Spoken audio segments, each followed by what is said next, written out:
Good morning, friends. Today we are going to present a lecture on jet propulsion and turbojet engine, which is also known as rocket engine.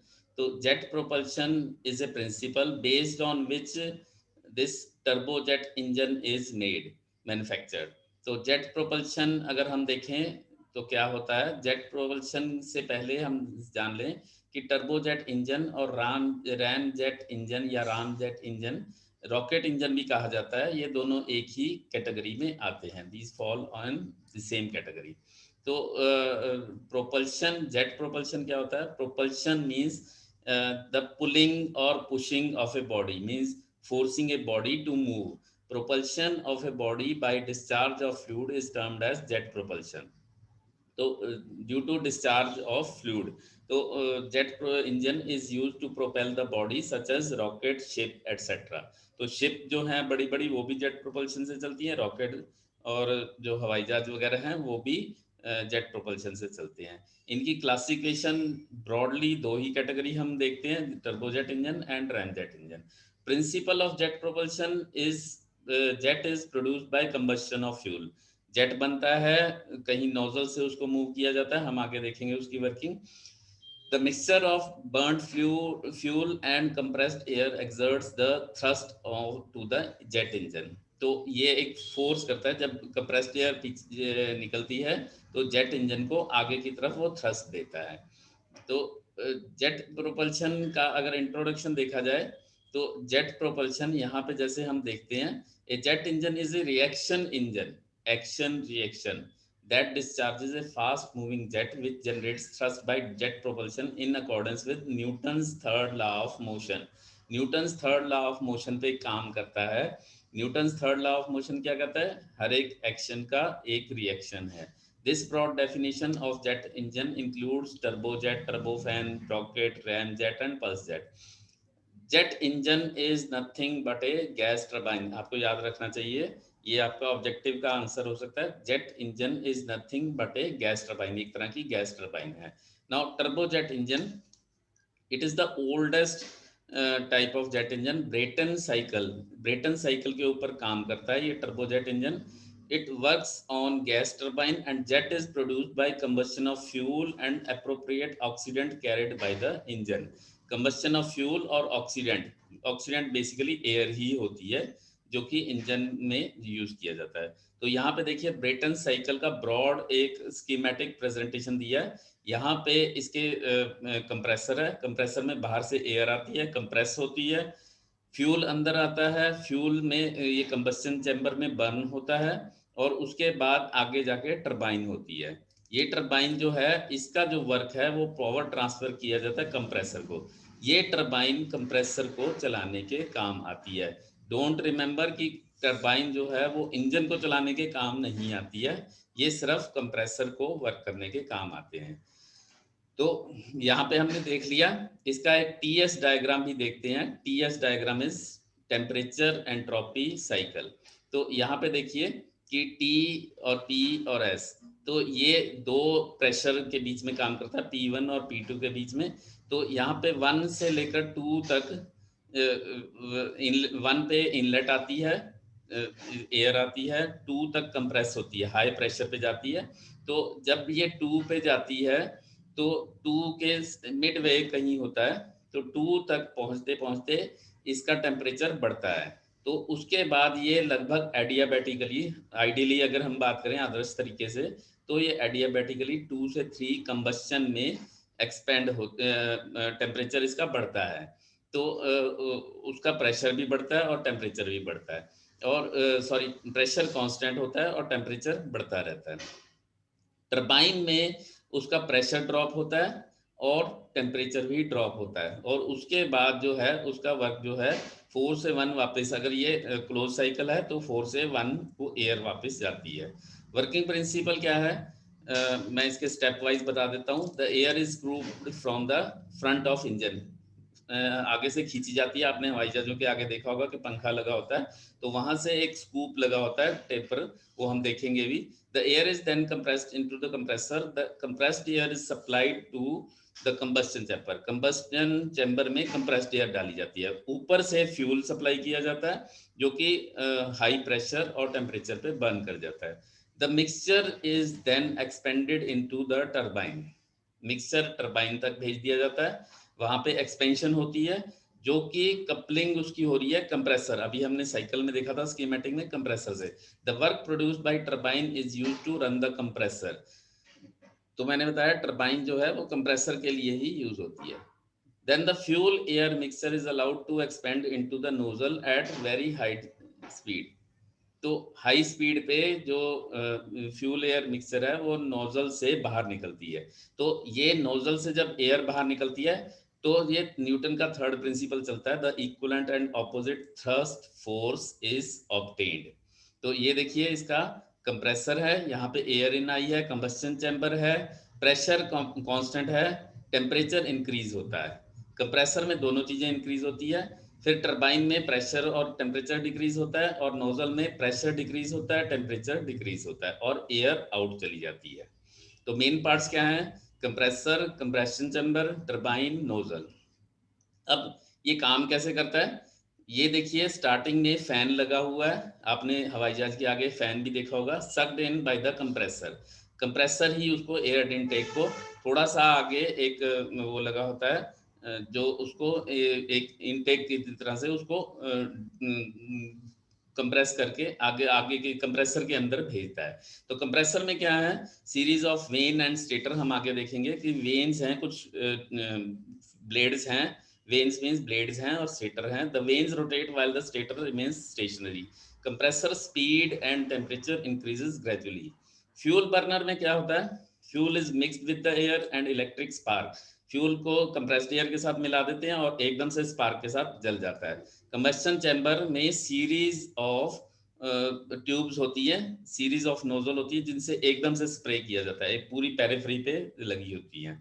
तो blades जो हैं turbine आगे जाके जाती हैं, तो blades अपनी एनर्जी लेते हैं और उसके बाद हॉट गैसेस बाहर निकलती हैं।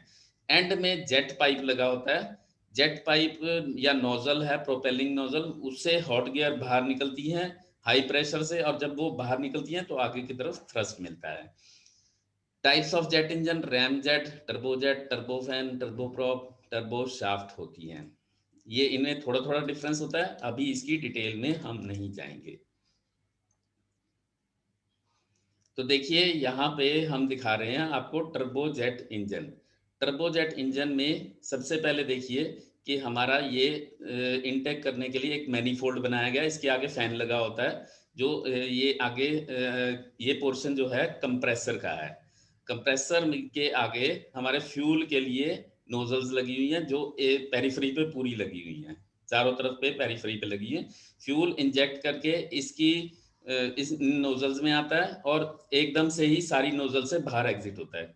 कंप्रेस्ड एयर यहाँ से अंदर जाएगी और फ्यूल से यहाँ पे जाके, और उसके बाद ये एंड में जो नोजल होती है वो ये देखिए इसका कपलिंग है आपस में, एंड में देखिए एंड में जल रहा है।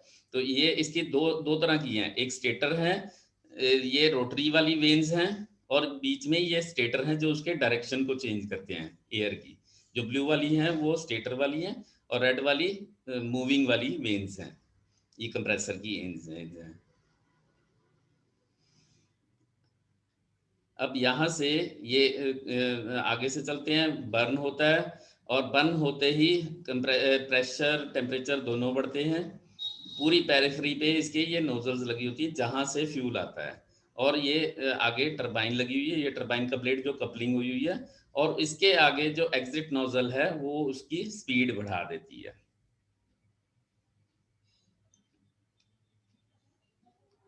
तो अगर हम पार्ट्स देखें तो इनलेट मैनीफोल्ड है, कंप्रेसर है, शाफ्ट है, बर्नर है, टरबाइन है, और लास्ट में फिर एक नोजल लगी हुई है जो कि उसका स्पीड बढ़ा देती है। अगर जेट इंजन की वर्किंग देखें तो जेट इंजन में मैंने बताया स्पिनर जो है, स्टार्टिंग में आपने देखा कि एक छोटा सा मैनीफोल्ड है, जो स्पिनर है फैन को चला के और उसको खींचता है। तो पहले एक लो प्रेशर कंप्रेसर होता है, फिर हाई प्रेशर कंप्रेसर होता है। ये रेड पोर्शन जो दिख रहा है हाई प्रेशर टरबाइन दिख रही है, कंबस्शन चैम्बर जिसमें कहते हैं। और उसके बाद एग्जॉस्ट कोन होता है जहां से ये आगे की तरफ सरक जाता है। तो देखिए यहाँ पे ये वर्किंग समझाई हुई है। पहले अपस्ट्रीम एयरफ्लो है, डिफ्यूजर जो है, डिफ्यूजर की आपने देखा था कि डिफ्यूजर उसको खींचता है और कंप्रेसर की सक्शन जो है उसको बनाती है अंदर की तरफ। तो ये सक्शन करने के बाद फ्यूल अंदर जलता है, फ्यूल जलते ही एकदम नोजल से हाई स्पीड से बाहर निकलता है टरबाइन के बाद। ये टरबाइन सिर्फ कंप्रेसर को चलाने के काम आती है। अब देखिए एक और काम किया जाता है, जेट एग्जॉस्ट जैसे ही जेट से निकलता है तो उसमें फिर दोबारा से after burner additional fuel is spread where it mixes with the air, the mixture is ignited for compression. तो यहाँ पे फ्यूल दोबारा से डाल दिया जाता है सो दैट और ज़्यादा थ्रस्ट मिले हमें, और थ्रस्ट मिलते ही वो जो इंजन है वो आगे की तरफ खींचता है। कंप्रेसर मैंने बताया मैकेनिकल है, डायनेमिक टाइप है, मल्टी स्टेज है, एक्सियल कंप्रेसर होता है, और सेंट्रीफ्यूगल टाइप कंप्रेसर होता है। And this is multi stage. मैंने बताया दो stages, high low pressure and high pressure. It has alternating rows of rotating and stationary blades, rotor और स्टेटर कहा जाता है, और कई सारी इसकी मैनी ब्लेड रोज हैं। अगर देखिए ये स्टार्टिंग में इनलेट गाइडिंग वाल्व एक लगा हुआ है रोटरी, हमने प्रैक्टिकली भी देखा अभी वीडियो में कि एक रोटरी है, फिर स्टेशनरी, फिर रोटरी, फिर स्टेशनरी, फिर रोटरी, फिर stationary, rotary, stationary, like that, इस तरह के ब्लेड्स लगे होते हैं। कंबस्शन चैम्बर में मैंने बताया कि this is chamber where fuel is continuously burn. Can type combustion chamber is mostly used where a large number of single burners are arranged in parallel circumferentially। हमने बर्नर देखे थे कि चारों तरफ वो नोजल टाइप के बर्नर जो हैं वो चारों तरफ सर्कमफ्रेंस पे लगे हुए हैं। these burners are linked up by interconnector that enable the flame to spread into the neighboring combustion chamber। और उससे क्या होता है कि वो आपस में कनेक्टेड होते हैं और आसपास वो जलाते चले जाते हैं, एकदम से ही जलाते चले जाते हैं। टरबाइन का मेन टास्क मैंने बताया कि वो जेट इंजन के अंदर सिर्फ कंप्रेसर को चलाता है और कुछ नहीं करता। और उसके बाद क्या होता है, एक्सियल फ्लो जो टरबाइन है, it can be single stage और multi stage. Similar to compressor it has stationary और रोटरी नोजल गाइड वेन्स दोनों ही होती हैं। तो इसकी एप्लीकेशंस क्या हैं जेट इंजन की? They are mostly used in transport industry where they are used to propel aircraft, boat और any creation of turbojet power truck. The first use of jet engine was to power military aircraft. Military के जो aircraft बने थे उनमें use हुआ था। Bell P-59A Airacomet was developed by the Americans. They had massive advantage over propeller driver plane in that they were much faster, बहुत तेज थे। इसकी स्पीड अगर देखा जाए तो 1967 में इसकी स्पीड जो है वो 72 किलोमीटर पर आवर की स्पीड मिली थी। GE company, general electric company ने अपना ये इसके लिए इलेक्ट्रिक जनरेटर को चलाने के लिए यूज किया था। And jet engine is not only use for aircraft but on the boats also. कुछ क्वेश्चन पूछे जाते हैं वाइवा के लिए, वो मैं एक दो डिस्कस कर लेता हूँ जल्दी से। Turbojet engine are based on which cycle? Brayton cycle. What is the possible use of work produced of turbine? मैंने बताया कि ये सिर्फ कंप्रेसर को यूज चलाने के लिए यूज किया जाता है। So only that part of thermal energy should be converted into work in turbine. उतना ही पार्ट जो है थर्मल एनर्जी का यूज किया जाता है, अदरवाइज वो सारा काइनेटिक एनर्जी में कन्वर्ट कर लिया जाता है। Which equation is use to calculate the power produced in jet engine? Momentum engine. Momentum equation क्या है? जो हमारी थर्ड प्रिंसिपल के ऊपर है कि action is equal to reaction, mv is equal to minus mv। Right application of jet engine? Rocket, ship, missiles. So that is all for today. Thank you very much.